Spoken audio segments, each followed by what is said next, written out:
Backstreet, la vidéo, c'est beau! Bonjour à toutes et à tous, bienvenue dans mon avis non objectif. Cette semaine au programme beaucoup de jeux vidéo, du DVD, mais on commence avec les bandes dessinées.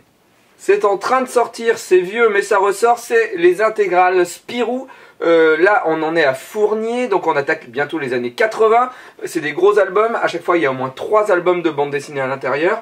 Mais ce qu'il y a de génial, c'est que chaque fois au début, des explications qui nous remettent dans le contexte de l'époque et on comprend pourquoi Franquin a dessiné telle ou telle chose et on se rend compte que Franquin était mais putain grave en avance sur son temps. Je vous conseille de lire les intégrales Spirou. Ils n'ont pas besoin que je leur fasse de la publicité, c'est le DVD de Bref qui se vend déjà à des milliers d'exemplaires, mais je vous invite quand même à découvrir le DVD de Bref car à l'intérieur il y a un making-of très intéressant, très bien réalisé qui nous explique comment on fabrique un épisode de Bref. Avant de finir avec une rubrique jeux vidéo qui est beaucoup plus longue que d'habitude, j'avais envie de parler de ce casque. C'est justement c'est Navo qui m'en a parlé. C'est un casque, vous voyez, où il n'y a pas de fil, c'est un casque en Bluetooth. Et normalement les casques sans fil ça ne marche pas bien. Vous vous rappelez les casques radio où en gros on entend...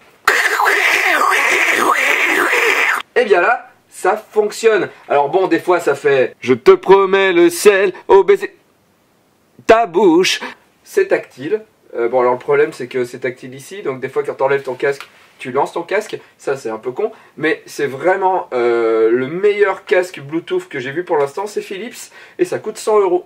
Enfin un bon jeu qui sort sur 3DS, ça faisait longtemps, Kid Icarus, il a été repoussé, repoussé, et ça y est, enfin il est sorti, le jeu est extrêmement beau, moi je regrette le jeu de plateforme de base de Kid Icarus quand même parce que j'aimais vraiment bien. Mais bon, hein, faut aller avec le futur, je ne suis pas un vieux con. Donc j'aime la nouvelle version de Kid Icarus. Et en plus le jeu multijoueur est vachement bien.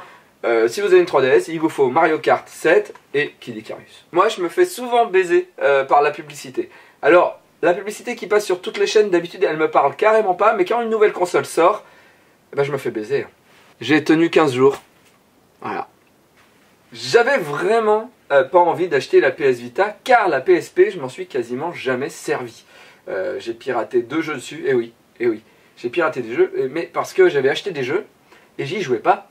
J'ai piraté des jeux et j'y ai joué pas quand même. La PSP c'était une console de merde avec un écran qui brillait tout le temps, même quand t'étais dans le métro, même quand t'étais chez toi, j'aimais pas la PSP. La PS Vita, je me sentais mal barré avec cette console et pourtant je dois avouer que j'y joue. Alors je joue plus à la 3DS parce que les Mi sur la 3DS c'est une super bonne idée, le Street Pass. Là il n'y a pas de Street Pass, ils sont vraiment cons parce qu'ils copient tout.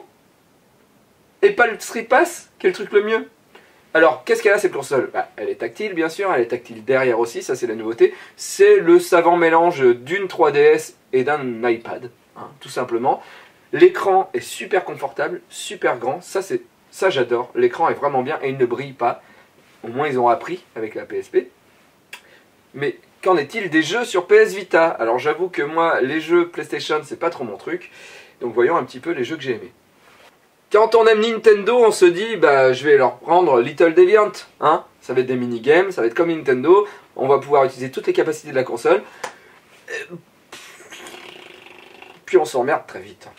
Alors pour utiliser les capacités de la console on va prendre un jeu que j'ai jamais aimé, Katamari. J'ai une bonne blague avec Katamari, il faut la faire à des gens, hein, c'est une blague à tiroir, je vous l'explique. Moi, pour ma PS Vita, j'ai acheté Catamaran. Tu veux dire Katamari? Non, Catamaran, tu vois que c'est marrant.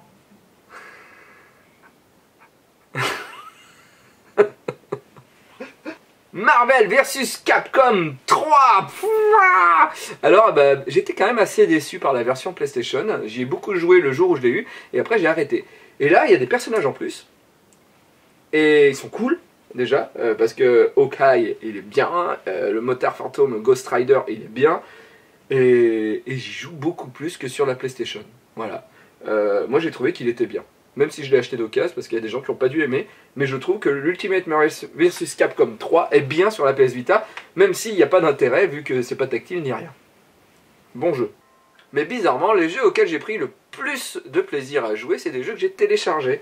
Alors attention, hein, la carte mémoire n'est pas offerte avec la PS Vita. Non, faut aller l'acheter, bien sûr. Et c'est une carte mémoire qu'il n'y a que Sony qui fabrique, bien sûr. Et elle coûte cher, bien sûr. Et sinon, le meilleur jeu à mon goût, c'est Escape Plan, qui utilise toutes les capacités de la console, c'est-à-dire bouger devant, bouger derrière, et qui permet aussi de pincer le personnage, c'est-à-dire si vous faites ceci sur la console, tac, le personnage va courir. Et c'est très malin, intelligent, c'est un jeu d'énigmes à niveau, voilà, vous devez passer le tableau et vous dites mais comment je vais faire pour passer, et tout ça, et vous bougez le bonhomme, un petit peu Lemmings si vous voulez, avec un superbe graphisme. Je vote pour dire que Escape Plan est le meilleur jeu de la PS Vita, voilà. Merci d'avoir suivi mon avis non objectif numéro 3 je crois, à bientôt. Pourtant que la montagne est belle,